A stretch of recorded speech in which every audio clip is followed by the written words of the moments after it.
चलिए अब एक और क्वेश्चन करते हैं।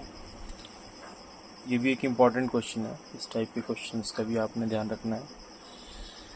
इस क्वेश्चन में ये क्वेश्चन देखिए, जेई मेंस जुलाई 21 में आया था। तो मतलब इस टाइप के क्वेश्चन रिपीट होते रहते हैं।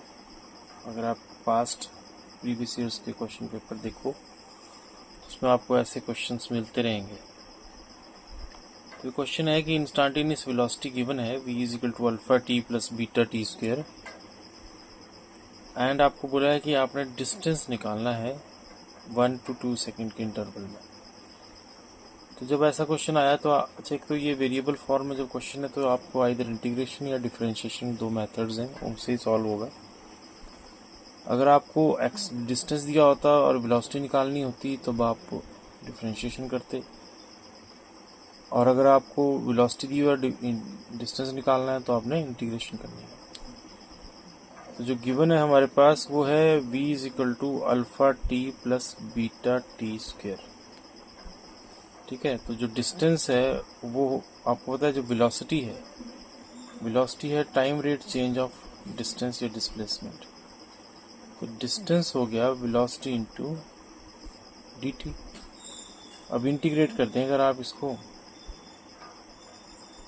इंटीग्रेटिंग बोथ साइड्स, तो आपके पास आ जाएगा s या ds का इंटीग्रेशन और इस तरफ v dt का इंटीग्रेशन। ठीक है, और अगर यहाँ पे देखो लिमिट भी दे रखी है बिटवीन 1 सेकेंड टू 2 सेकेंड, जिसपे जहाँ पे वेरिएबल है, जैसे dt इज अ वेरिएबल, ठीक है ना, तो टाइम इज वेरिएबल, तो टाइम इंटरवल दे रखा है 1 सेकेंड से 2 सेकेंड, तो इसी पे लगेगा इंटरवल ये। इसको आप सिंपली ऐसे लिख लो, s इज इक्वल टू, आप चाहें तो इसमें इसको इंटीग्रेशन में बिना लिखे डायरेक्ट, जैसे मैंने ये 2 स्टेप लिखे ना, इन 2 स्टेप को लिखने की भी जरूरत नहीं है आपको। और ऑब्जेक्टिव आ गया तब तो आपको ये सीधे ही सॉल्व करना है रफ में। तो सिंपल फंडा ही आपके पास t1 से t2, ठीक है ना, कि distance is equal to time interval integration between t1 to t2 b dt। तो आपके पास यहाँ पे टाइम इंटरवल है 1 to 2 सेकेंड, और वेलोसिटी भी गिवन है, तो ये आएगा देखो 1 to 2 alpha t plus beta t square into dt। तो ये बन गया। इंटीग्रेशन सॉल्व करिए, आपको इंटीग्रेशन आती है, ऐसे मैं मान के चल रहा हूँ। देखिए यहाँ पावर 1 है, जैसे डिफरेंशिएशन में पावर आगे आती है, यहाँ पे पावर नीचे जाती है, लेकिन अकेली नहीं जाती, एक बढ़ के। ठीक है, 1 + 1, इसमें 1 में एक और ऐड हो गया, जो आया वो डिवाइड हो गया। ठीक है, और इंटरवल है यहाँ पे 1 से 2, प्लस दोनों पे लगा इंटीग्रेशन है ना, एक स्टेप मैंने शॉर्ट कर दिया, इंटीग्रेशन इस पे भी लगी और इस पे भी लगी, दोनों पे लगी। तो ये ऐसे तो बीटा इंटीग्रेशन से बाहर आना है, लेकिन मैं चलो इसके साथ ही लिख रहा हूँ, जैसे पिछला लिखा मैंने अल्फा लिखा। तो 2 + 1 डिवाइड बाय 2 + 1 इज 3, और फिर इसके ऊपर भी लिमिट लग गई 1 to 2।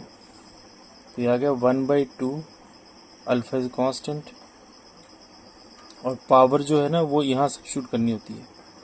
तो 2 की टी की जगह 2 भर देना आपने, 2 पावर 2 माइनस लोअर लिमिट है 1 पावर 2। ठीक है, ये 2 मैंने बाहर अल्फा के साथ ही लिख दिया, अगर हम इसके नीचे लिखें तो बाद में एलसीएम लेना पड़ेगा, प्लस इसी तरह से β/3 और t पावर 3 हो गई, तो that means 2 power 3 minus 1 power 3। तो आपके पास आ गया half alpha 2 2 = 4 minus 1 plus β/3 8 minus 1। It means ये आ गया आपके पास 3/2 अल्फा प्लस 7/3 बीटा। तो ये ऑप्शनल क्वेश्चन था जिसमें ऑप्शन भी गिवन थी, तो जो भी ऑप्शन आपकी ये गिवन होगी वही आपने टिक कर देनी है जिसमें आपका सोल्यूशन निकला। ठीक है, तो ये आपके पास आ गया है डिस्टेंस। तो ये एक अच्छा क्वेश्चन था अगेन, ऐसा जो भी क्वेश्चन आया आपने उसको इस तरह से सॉल्व करना है। ठीक है बात। चलिए अब एक और करते हैं। ये क्वेश्चन भी जेई मेंस का क्वेश्चन है, और ये भी 21 में ही आया था, लेकिन मार्च वाले पार्ट इसमें आया था, मार्च 21 में। देखिए क्वेश्चन है, the velocity v is equal to v0 plus gt plus ft square. ये g और f जो है वो कॉन्स्टेंट्स हैं, v naught is initial velocity obviously. If its position is x0 at time t is equal to 0, then its displacement after time t is equal to 1 second. तो जो 0 second पे time displacement है वो तो 0 दी हुई है, लेकिन जो 1 सेकंड पे डिस्प्लेसमेंट है वो निकालनी है। तो क्वेश्चन वैसा ही है जैसा भी हमने पिछला क्वेश्चन किया, सेकंड क्वेश्चन। तो आपको फिर वही कॉन्सेप्ट है, v is equal to v not plus g t plus f t square. जैसे कि मैंने आपको बताया कि हो गया dx is equal to v d t, है ना, और इंटीग्रेशन हो जाएगी 0 टू, इधर 0 टू x है ना, 0 पहले 0 है, फिर x कितना हो गया वो निकालना हमने, और इधर 0 से इंटरवल है 1 सेकेंड। ठीक है बात। तो dx का बन गया x।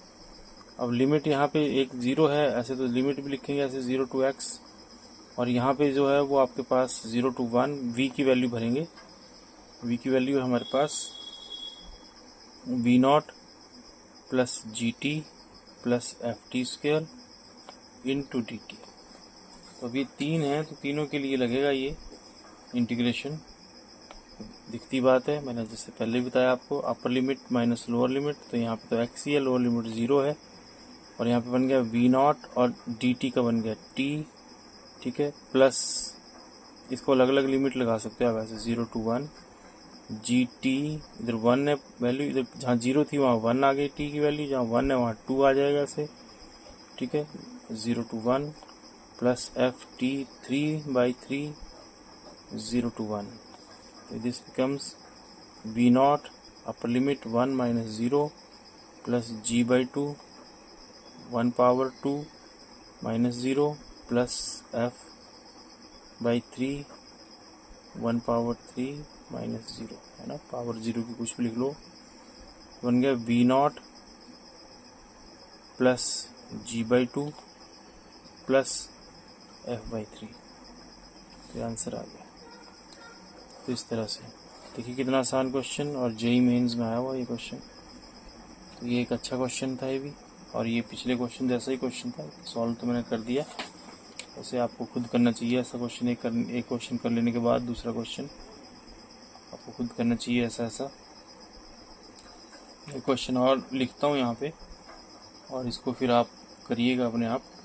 ठीक है, देखिएगा क्या सॉल्यूशन आता है इसका। आपको गिवन है क्वेश्चन नंबर 4, आपको जो गिवन है वो है velocity is equal to alpha under root x, और आपको बोला है डिस्प्लेसमेंट निकालनी है आपने। ठीक है, तो डिस्प्लेसमेंट निकालनी है। फिर से इंटरवल जो है वो आपके पास, इस बार इंटरवल नहीं दिया हुआ आपको, तो आपने बिना इंटरवल के ही सॉल्व करना है इसको। तो लॉजिक अगेन वही है, लेकिन थोड़ा सा मैं इसमें आपको हिंट सा देता हूँ, है ना। इसमें आपको डिस्प्लेसमेंट निकालनी है, फाइंड द डिस्प्लेसमेंट। तो dx ओवर dt लिख सकते हो आप वेलोसिटी को, which is equal to alpha under root x. अब dx ओवर हो गया अंडर रूट एक्स, और अल्फा इंटू हो गया dt। बस ये एक फर्क है। इसको आप ऐसे लिख सकते हो, अब अंडर रूट एक्स को x पावर -1/2 dx, और ये हो गया अल्फा dt। अब आपने इंटीग्रेशन कर देंगे दो साइड। ठीक है बात, बस सिंपल कंसेप्ट है। और यहाँ से फिर आप x निकाल लीजिएगा। तो ये भी अच्छा क्वेश्चन था तो ये पुराना क्वेश्चन, ये AI हुआ करता था जेई से पहले, जब ये अलग अलग पेपर होते थे, NIT का अलग और जेई इसका IIT का अलग होता था, तब ये AI कहलाता था, तब ये 06 में आया था। ठीक है, पर ये रिपीटेड क्वेश्चन है, बहुत बार रिपीट होता है ये। चलिए ठीक है, फिर कुछ क्वेश्चन और अगले इस वीडियो में करेंगे, तब तक प्रैक्टिस कीजिए।